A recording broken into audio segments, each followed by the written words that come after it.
بسم اللہ الرحمن الرحیم، السلام علیکم۔ میں ہوں سلمان حیدر۔ دعا ہے پروردگار سے کہ اس نے آپ کو اور آپ کے اہل خانہ کو اپنی حفظ و امان میں رکھا ہو۔ میں عام طور پر اس طرح کی مثالیں دیتا نہیں ہوں، لیکن پتہ نہیں کیوں مجھے ایسا لگا کہ مجھے یہ کہنا چاہیے کہ ایسا لگ رہا ہے کہ حکومت کی نیکر میں نا لاسٹک نہیں ہے، لیکن اس کو میراتھن کے لیے نا ٹریک پر اتار دیا گیا ہے۔ یہی وجہ ہے۔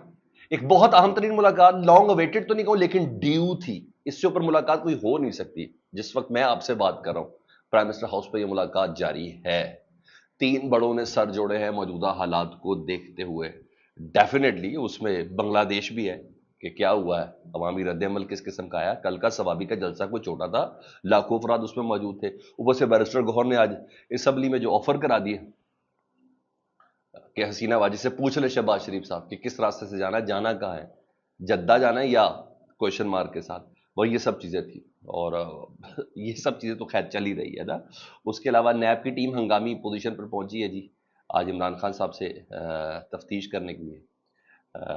اس کی ضرورت کیوں پیش آئی ہے وہ بتا رہے ہیں۔ عمران خان صاحب نے جیل سے باقاعدہ طور پر پیغام بھیجا اپنے ترجمان کے ذریعے۔ ترجمان کا کیا کہنا ہے کہ ثوابی جلسے سے متعلق موجودہ حالات کو دیکھتے کے پی کے سے متعلق بہت سی چیزوں کے جواب بھی دیے۔ تو بڑا اہم ولاگ ہونے جا رہا ہے۔ علیمہ خان صاحبہ نے جس طریقے سے آج اپنا کیس لڑا تو تاریخ زندہ کر دی، کمال کر دیا۔ جی ہاں، تفتیشی بھاگتا پھر رہا تھا۔ بہت اہم ولاگ ہونے جا رہا ہے، اس کو ہم نے مس نہیں کرنا۔ ایک کے بعد ایک چیز آپ کے سامنے رکھتا ہوں۔ چینل دیکھیں تو چینل سبسکرائب کر دیں تاکہ میرا اور آپ کا رابطہ رہے۔ سب سے پہلے شیر افضل مروت صاحب سے متعلق آپ کو بتا دیتا ہوں جی، وہ واپس آ رہے ہیں۔ ٹھیک ہے، بات میری کہیں لکھ لیں کہ شیر افضل مروت صاحب واپس پاکستان تحریک انصاف میں آ رہے ہیں۔ ان کا معاملہ نا پی ٹی آئی کے نا آفیشلس نے مزید ٹیک اپ کر لیا، اور جس طریقے سے اب آفیشل سٹانس آیا نا، آج پھر آیا ہے۔ بیرسٹر گوہر صاحب شیر افضل مروت صاحب کے ساتھ ہی قومی اسمبلی سے باہر نکل رہے تھے، اور وہ ہیں پی ٹی آئی کے چیئرمین۔ ان سے سوال پوچھا شیر افضل صاحب کے معاملے سے متعلق، تو انہوں نے کہا شیر افضل کا معاملہ پی ٹی آئی کا اندرونی معاملہ ہے، ہاں جی، اور ہم اندرونی معاملات پر پبلک میں بات نہیں کرتے، اس کو اندر ہی سلجھائیں گے، ٹھیک ہے۔ اور اس کے ساتھ اگر اٹیچ کروں یہ شیر افضل مروت صاحب سے پی ٹی آئی کے سابق اختیار لوگ ہیں، ٹھیک ہے، چیئرمین کے اختیار تو ایک ہے ہی ہے، اختیار لوگ ہیں، یہ سامنے آ رہا ہے۔ تو شیر افضل مروت صاحب بھی بہت دنوں سے بڑے کول اینڈ کام چل رہے ہیں نا، ایک خاص، تو یہ بات ہے کہ ان کو واپسی کا راستہ دیا جا رہا ہے اور راستہ نکالنے کی کوشش کی جا رہی ہے، ٹھیک ہے جی۔ تو ایک تو آج منگل تھا، دوسرا بھی جمعرات کی بھی ملاقات ہے، تو بہت سی چیزیں کلیئر ہو جائیں گی۔ بیک ڈور پہ کام اس وقت ہو رہا ہے، جو میرے پاس اطلاعات ہیں شیر افضل مروت صاحب کے لیے بیک ڈور پہ ود ان پارٹی کام ہو رہا ہے۔ کچھ چیزیں ذرا مشترکہ طور پہ عمران خان صاحب کے سامنے لے کے جانی ہے۔ ادھر علیمہ خان صاحبہ، صبح میں نے اس کیس کو رپورٹ بھی کیا تھا دوپہر کو۔ 9 مئی کے مقدمات میں آپ کو پتہ ہے ان کی سماعت تھی، ان کی ضمانت ہی کنفرم نہیں ہو رہی، تو علیمہ خان صاحب نے کہا تھا کہ اگر یہ تفتیشی ثبوت نہیں پیش کرا، جج صاحب کو کہا تھا اے ٹی سی کے جج کو، تو اب ایسا کریں ہماری ضمانت ہی کنفرم کر دیں۔ تو تفتیشی نے کہا تھا نہیں لیا، اب ایسا کرے جج صاحب ان کی جو عبوری ضمانت ہے وہ کینسل کر دیں اور گرفتاری ڈلوا دیں، رہی بات ثبوت کی تو ہم بعد میں بنا دیں گے۔ تو جج صاحب نے کہا اچھا، یعنی بھی آپ کو ثبوت بنانے ان کو گرفتار کرنے کے بعد، تو کافی کہکے شہکے اٹھے تھے۔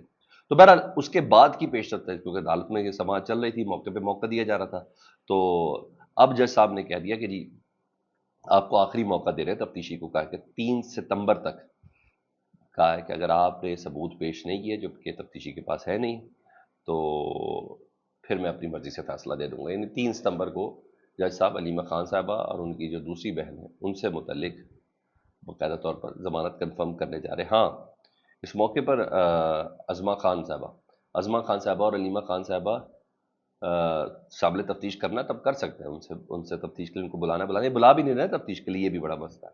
دونوں بہنیں روسٹرم پہ بھی آئی، علیمہ خان اور عظمہ خان صاحبہ، تو انہوں نے کہا کہ اگر ہم کوئی جعلی کاغذات، جج صاحب کو کہا اگر ہم کوئی جعلی کاغذات جمع کرائیں عدالت میں، کیا اس کی ہمیں سزا ہے؟ انہوں نے کہا جی بالکل، جج صاحب نے کہا سزا ہے۔ انہوں نے کہا پھر تفتیشی کو بھی سزا ہونی چاہیے۔ اب چیک کریں، جب بندہ کلیئر ہونا پھر ایسے ہی بولتا ہے۔ انہوں نے کہا 9 مئی کے جعلی کاغذ اس شخص نے پیش کیے ہیں، ہم تو وہاں موجود ہی نہیں تھے، تو بہرحال انتظامیہ آج لوور حصے پہ بھی، لوور پورشن پہ بھی نا، جہاں کیس بن رہے ہیں 9 مئی کے، وہ بڑے بڑے دعوے ہیں، وہاں آج ذلیل ہوتی بھی نظر آئی ہے عمران خان صاحب کی بہنوں کے ہاتھوں۔ ادھر ذرا نیب کی ٹیم پہنچی، 2 ٹیمیں پہنچی عمران خان صاحب سے، وہ بلگری کا کچھ سیٹ تھا یا کیا تھا، انہوں نے آج عمران خان اور بشرا بیوی سے تفتیش کرنی تھی، کہ اسی میں ان کی گرفتاری بھی ڈلی ہوئی ہے، اسی میں وارنٹ بھی ہے۔ تو 8 اگست کو یہ وارنٹ کی تاریخ ختم ہو رہی ہے، تو عدالت کے سامنے کچھ نہ کچھ پیش تو کرنا ہی کرنا ہے، تو جب وہ پیش کرنا ہے تو پھر ڈیفینیٹلی اس سے پہلے کوئی تفتیش کرنا بھی ضروری ہے. پہلے وہ تفتیش کرنے تک پہنچے. لیکن ہاں، عمران خان صاحب نے اپنے ترجمان، پی ٹی آئی کے رہنما اور وکیل انتظار پنچوتا صاحب کے ہاتھوں ذریعے پیغام بھجوایا عوام کے لیے. انہوں نے ثوابی جلسے پر کارکنان کا شکریہ ادا کیا. انہوں نے اتنا بھرپور اور کامیاب جلسہ کیا ہے. میں تمام کارکنان کا شکریہ ادا کرتا ہوں. انہوں نے کہا 13 اگست کی رات، یعنی 13 اور 14 اگست کی رات کو پاکستان کا جھنڈا لے کر آپ لوگ باہر نکلے. یہ عمران خان صاحب کا بھرپور طریقے سے جو جشن آزادی اس کو سیلیبریٹ کریں.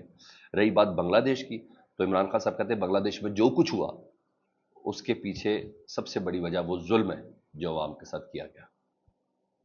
اس لیے بنگلہ دیش میں یہ جو تختہ الٹا ہے یہ اس وجہ سے الٹا. انہوں نے کہا 8 فروری کے الیکشن سے پہلے، یعنی 9 مئی سے لے کے 8 فروری تک الیکشن سے پہلے سارے ظلم تھے اور لوگ خاموش تھے. لیکن جب ان کو موقع ملا 9 مئی کو جو بیانیہ بنایا گیا اس کے خلاف، تو انہوں نے اس بیانیے کا جواب عوام نے الیکشن میں دیا. تو بہرحال رہی بات کے پی کے کرپشن کے حوالے سے، انہوں نے کہا کے پی کے پہ کرپشن پر کمیٹی بنا دی گئی ہے اور وہ اس پر کام کرے گی. یہ عمران خان صاحب کی ہدایت ہے. علی امین گنڈا پور صاحب کے کل کے جلسے کی بڑی اپریشیٹ کیا کہ انہوں نے انتخابی جلسے میں بہت اچھا کام کیا. تو خان صاحب اندر سے بڑے ویل انفارمڈ ہیں، میرے کہنے کا مطلب ہے. خان صاحب باور بھی کرا رہے، بتا بھی رہے ہیں کہ کون سی چیزیں کس طریقے سے کہاں کہاں چل رہی ہیں. یہ سب چیزیں بتاتے ہوئے نظر آئے. ڈاکٹر عادل عمر عادل ماشاء اللہ مردوں میں ایک بڑے زبردست قسم کے مرد ثابت ہوئے ہیں. وہ خواتین سے متعلق بہت ہی گندی گفتگو، فحش گفتگو کر رہے تھے.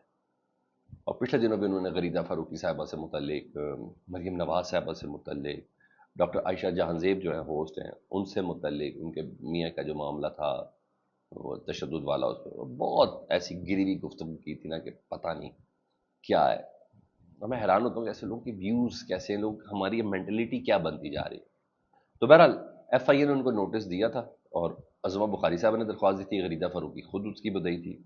تو ایف آئی اے نے افہام و تفہیم کا ان کو موقع دیا تھا، وہ نہیں ہو سکی، تو اب ان کو گرفتار کر لیا گیا ہے. میرا خیال ہے کہ اب ان کا سافٹ ویئر زبردست طریقے سے وہ کر دے گا. کوئی دونوں ہی جو مدعی ہیں نا وہ دونوں ہی بہت تگڑے ہیں. غریدہ فاروقی صاحبہ بڑے حلقوں کے بہت قریب ہیں. عظمہ بخاری صاحب آپ کو پتا ویسے ہی حکومت میں، تو ڈیفینیٹلی وہ ویسے بھی عظمہ بخاری صاحبہ کہہ رہی ہیں اپنی اس مبینہ بھی نامی کہتے ہیں، پروردگار معاف کرے، جو ان سے منسوب کر کی جو ویڈیو ہے نا، میں عدالت چکر لگا لگا کے تھک گئی، ہمیں تو انصاف ہی نہیں مل رہا. وہ یہ کہہ رہی ہیں. حالانکہ ابھی میرے 2 سے 3 ان کی پیشیاں ہوئی تھی. علیمہ خان صاحبہ سے سیکھیں، عظمہ خان صاحبہ سے سیکھیں کہ کیسے جا رہی ہے.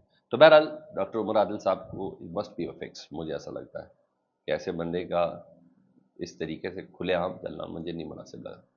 ان کی زبانوں کو لگام دینے کی ضرورت ہے. شاید کچھ لوگوں کی طبیعت اور اندر کی جو کیفیت ہے وہی ایسی ہوتی ہے کہ وہ اس طرح کی باتیں کر لیتے ہیں. ادھر سر میں اب آ جاؤں اس اہم ترین ملاقات کے حوالے سے. وہ ملاقات ہو رہی تھی پرائم منسٹر ہاؤس میں، اور اس ملاقات میں شہباز شریف صاحب ہیں، اس وقت آرمی چیف صاحب ہے جنرل حافظ عاصم منیر صاحب، اور D G I S I اس کے اندر موجود ہیں. اور یہ پرائم منسٹر ہاؤس پہ یہ اہم ترین ملاقات ہے. جو خبریں میرے پاس ہیں وہ تو اس یہ ہیں کہ ملکی صورتحال پر مشاورت ہے، مستقبل کی حکمت عملی کے بارے میں بات ہو رہی ہے. اور میں آپ کو بتا دوں یہ ممکن ہے کہ بنگلہ دیش کی صورتحال پر بات نہ ہو اس اہم ترین ملاقات میں. مجھے یہ بتا، خارجہ پالیسی تو ڈسکس نہیں ہو رہی نا. یہی ہے اس اہم ترین ملاقات کا کیا مطلب ہوگا کہ وہاں عوام نے تختہ الٹا ہے، وہاں عوام نے تختہ الٹا ہے. تو ڈیفینیٹلی یہ بات ہو رہی ہے. اور ثوابی کا جلسہ کوئی چھوٹا موٹا جلسہ نہیں سر، انبلیویبل جلسہ، انبلیویبل جلسہ.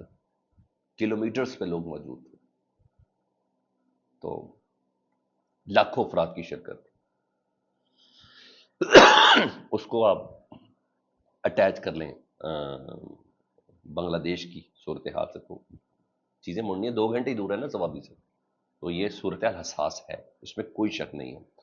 اوپر سے بیرسٹر گوہر صاحب نے دوپہر کو مشورہ دے دیا اسمبلی کے فلور میں کہ شہباز شریف صاحب حسینہ واجد صاحبوں کو فون کر کے پوچھ لیں کہ آپ نے جانا کہاں سے ہے، اور آپ نے جانا کس طریقے سے، اور آپ نے جانا کدھر ہے، جدہ جانا یا کہیں اور جانا ہے. یہ انجام دیکھ لیں. وہاں بھی عوام کا راستہ روکا گیا تھا. تو یہ چیز اللہ معاف کرے، پاک پروردگار ایسا نہ ہو. اور اوپر سے خواجہ آصف صاحب آ کے پریس ٹاک کر دیں کہ نہیں بنگلہ دیش اور پاکستان کے معاملات میں بڑا فرق ہے، بنگلہ دیش میں سسٹم نہیں چل رہا تھا اور سری لنکا میں سسٹم نہیں چل رہا تھا، پاکستان کے ساتھ اس کا موازنہ نہ کریں۔ طارق فضل چودھری صاحب باقاعدہ پہلے ہمیں بھی وہ میسج آتے ہیں کہ اتنے بجے پریس کانفرنس ہو جا رہی ہے، پھر آ کے یہ بولے کہ نہیں بنگلہ دیش اور سری لنکا سے ہم پوزیشن والے موازنہ کر رہے ہیں، پاکستان کو ایسی کوئی صورت نہیں۔ یہ کہتے رہے، وہ کہیں گے نہرو چین کی بانسری بجا رہا تھا، بجاتے رہے۔ لمحہ فکر ہے یار، خدا کا واسطہ سیکھ لو یار، یہ آپ کی رف کاپی نہیں ہے، پاکستان ہے، خدا کا واسطہ سیکھ لے اس سے، یہ آپ کی رف کاپی نہیں ہے۔ یہ جو اتنے بڑے بڑے وزراء آ کے باتیں کر رہے ہیں تو اس کا مطلب ہے ان کو فکر لاحق ہے۔ اور ڈیفینیٹلی اس ملاقات میں عمران خان صاحب کی وہ جو صلح کی کوشش اور یہ سب چیزیں، یہ سب چیزیں ہوں گی، مجھے ایسا لگتا ہے۔ میری مثال یاد رکھیے گا، بغیر لاسٹک کے دیکھیں۔ فیڈ بیک سے متعلق ضرور آگاہ کریں، اپنا بہت زیادہ خیال رکھیں۔ اللہم صلی علی محمد وعلی محمد۔